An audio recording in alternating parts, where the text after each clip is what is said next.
समाज में अन्याय के खिलाफ आवाज बुलंद करने के लिए कई फिल्में बनी, जिनमें से वी शांताराम की दुनिया माने ना और आदमी, विष्णुपंत गोविंद दामले और शेख फतेहलाल की संत तुकाराम जैसी फिल्मों ने सामाजिक कुरीतियों की ओर ध्यान खींचा। साल 1954 में सत्येंद्र बोस के निर्देशन में एक फिल्म बनी, नाम था जागृति। इसमें मोहम्मद रफी की आवाज में एक गाना है, हम लाए हैं तूफानों से कश्ती निकाल के। ये गीत इशारा कर रहा है कि शीत युद्ध और महाशक्तियों के वर्चस्व की लड़ाई के बीच किस तरह से हमें कदम फूंक फूंक कर रखना है। राज कपूर ने तो अपनी फिल्मों के जरिए रूस से रिश्ता जोड़ने में अहम भूमिका निभाई। आवारा, श्री 420, मेरा नाम जोकर जैसी फिल्मों के डायलॉग और गाने तो रूस के लोगों की जुबान पर छा गए। आजादी के बाद फिल्मकारों का जोर खास तौर से ऐसी फिल्में बनाने पर रहा जिसमें भारत की छवि के साथ साथ देश की परंपरा और समृद्ध विरासत से भी दुनिया को रूबरू करवाया जाए।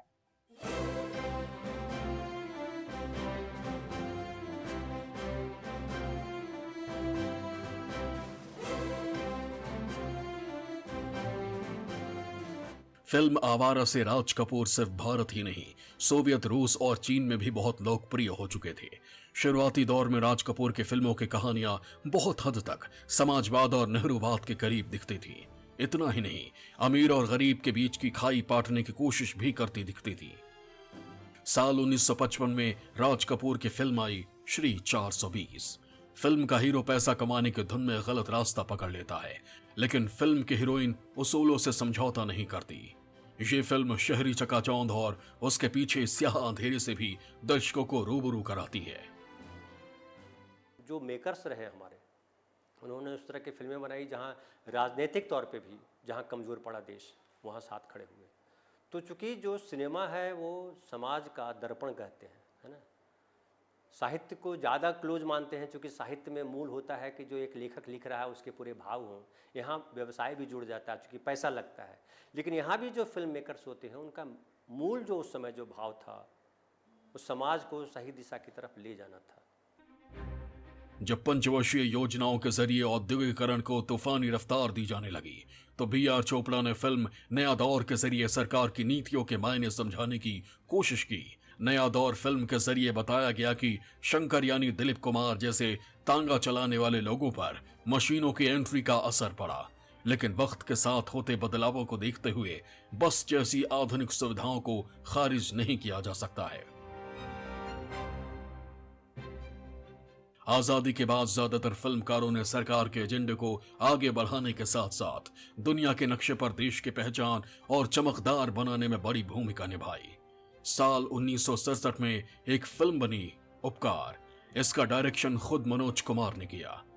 मनोज कुमार ने एक और फिल्म बनाई उपकार, वो भी देशभक्ति की भावना पर थी। ऊपर वो क्या था, लाल बहादुर शास्त्री के समय जब भारत को पाकिस्तान से लड़ाई लड़नी पड़ी थी, तो उस समय एक शास्त्री जी ने कहा कि हम एक दिन का खाना खाएं, मतलब दिन भर में खाएं और रात में ना खाएं। तो उपकार जो खेती की समस्या थी, हिंदुस्तान में कृषि की समस्या थी, तो भारत में उस समय खेती जो थी या जो उत्पादन था हमारे यहाँ खाद्य पदार्थों का, खाद्यान्न का जो उत्पादन था वो कम था। उसका असर लड़ाई पर भी पड़ रहा था। तो उस समय उपकार जो फिल्म बनाई थी मनोज कुमार ने, इसी को लेकर के बनाई थी, क्योंकि वो किसानों को लेकर, मेरे देश की धरती सोना उगले उगले हीरो मोती, ये गाने के बोल में ही एक राष्ट्रवाद है। साल 1970 में एक फिल्म आई पूरब और पश्चिम। इस फिल्म को प्रोड्यूस और डायरेक्ट किया था मनोज कुमार ने। इसके जरिए पूरब और पश्चिम की सभ्यता में फर्क दिखाया गया। भारतीय समाज के लिहाज से देखा जाए तो 1970 के दशक में मध्यम वर्ग यानी मिडिल क्लास मजबूत हो रहा था। संस्कृति, मूल्य और जिंदगी को लेकर नजरिया में बदलाव साफ साफ महसूस किया जा रहा था, तो दूसरी ओर लोगों की व्यवस्था से भी मोहभंग होने लगा था। ऐसे में फिल्मों के जरिए समाज के असंतोष को आवाज देने की कोशिश हुई। तो फिल्मों में एंग्री यंग मैन का किरदार निभाने वाले अमिताभ बच्चन लोगों के दिलो दिमाग पर छा गए। बॉलीवुड में जहां मिडिल क्लास को ध्यान में रखते हुए गुड्डी, परिचय, अभिमान, चुपके चुपके, आपकी कसम, रजनीगंधा जैसी फिल्में बन रही थी, तो जंजीर, दीवार, त्रिशूल और शोले जैसे फिल्मों के जरिए व्यवस्था से बेहाल लोगों के आक्रोश को पर्दे पर उतारने की कोशिश हो रही थी। समाज और सियासत में आते बदलावों की छाप सिनेमा में समय समय पर महसूस की जाती रही।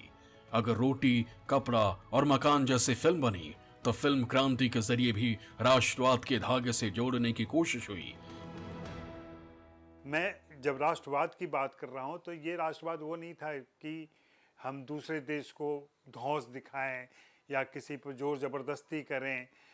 हम एक राष्ट्र के तौर पे, एक विकसित राष्ट्र के तौर पे किस तरीके का देश चाहते हैं, उसके सपनों का भारत जो हमारा था उसी को हम आगे बढ़ा रहे थे, जिसमें बहुत सारी फिल्में ऐसे ही, खास करके भारत कुमार के नाम से मशहूर हो गए मनोज कुमार। लेकिन मनोज कुमार के पहले से ये धारा चली आ रही थी जिसको उन्होंने मजबूत किया और एक खास जॉनर के तौर पर विकसित कर दिया, जहाँ पे देश की बातें होती थी, जहाँ पे हमारे गौरव की बात होती थी और जहाँ हमारे उन मूल्यों और आदर्शों की बात होती थी जो हमें दुनिया में दूसरों से श्रेष्ठ बनाती है। तो इस तरह की फिल्में आई। साल 2004 में आई फिल्म स्वदेश में शाहरुख खान लीड रोल में है।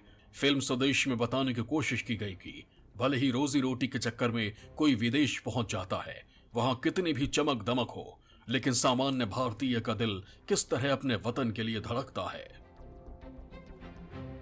स्वदेश भी एक तरह से राष्ट्रवाद की फिल्म है। अलग तरीके का राष्ट्र, अपने देश की मिट्टी से प्यार, अपने देश के लोगों का स्तर कैसे ऊंचा उठाएं, अपने देश की टेक्नोलॉजी की जो समस्या है उससे कैसे निपटें, ये स्वदेश फिल्म में बताई गई थी।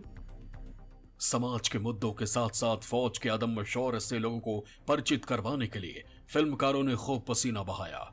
जीपी दत्ता ने 1971 में लोंगेवाला की लड़ाई की थीम पर फिल्म बॉर्डर बनाई, तो 1999 में करगिल की जंग को लेकर एलओसी कारगिल और लक्ष्य जैसी फिल्में बनी। तो अक्षय कुमार के लीड रोल वाली film holiday a soldier is never of duty वतन के लिए 24/7 जीने की राह दिखाती है। तो नीरज पांडे के डायरेक्शन में बनी फिल्म बेबी बताती है कि एक सच्चा सिपाही कैसे वक्त के लिए अपने प्राणों की बाजी लगाने में जरा भी नहीं हिचकता है। फिल्म रुस्तम के जरिए नेवी अफसर की भूमिका निभा रहे अक्षय कुमार भ्रष्टाचार से लड़ते हुए मुल्क को बचाते नजर आते हैं।